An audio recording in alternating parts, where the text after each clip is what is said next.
देश में संविधान को लेकर आए दिन बहस छिड़ी रहती है कि संविधान को बाबा साहब अम्बेडकर ने लिखा है। वहीं पर कुछ लोग कहते हैं कि इसके निर्माता BN राव हैं। तो आज हम निस्वार्थ होकर इसी का विश्लेषण करेंगे और फैसला आपके हाथों में छोड़ेंगे। हुआ यूं, जुलाई 1946 में BN राव जी को 389 लोगों की संवैधानिक असेंबली का एडवाइजर बनाया गया और उन्हें जिम्मेदारी दी गई भारत के संविधान का पहला ड्राफ्ट लिखने की।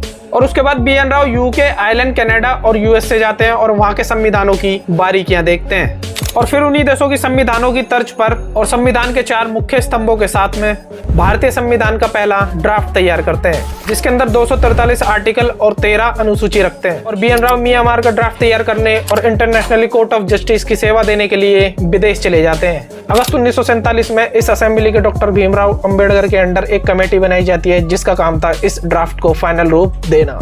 इस कमेटी के 4 सक्रिय लोग मिलकर 30% जरूरी मटेरियल उठाकर अनुसूची से हटाकर आर्टिकल में रखते हैं। उसके बाद 15% नया आर्टिकल डाल देते हैं, जिसके बाद आर्टिकल बढ़कर 395 और शेड्यूल घटकर 8 रह जाते हैं। और फिर 26 नवंबर 1949 को स्वीकृति से तैयार हुआ भारत का संविधान। उसके बाद बाबा साहब ने कहा कि जो श्रेय आप मुझे दे रहे हैं उसके असली हकदार BN राव हैं। यहाँ तक कि इसी असेंबली के प्रेसिडेंट और भारत के पहले राष्ट्रपति राजेंद्र प्रसाद का भी यही कहना है कि भारत के संविधान की नींव रखने वाला कोई और नहीं, BN राव हैं। अब आप ही कमेंट करके बताएं कि आखिर संविधान लिखा किसने। वीडियो को लाइक और पेज को फॉलो करना मत भूलना।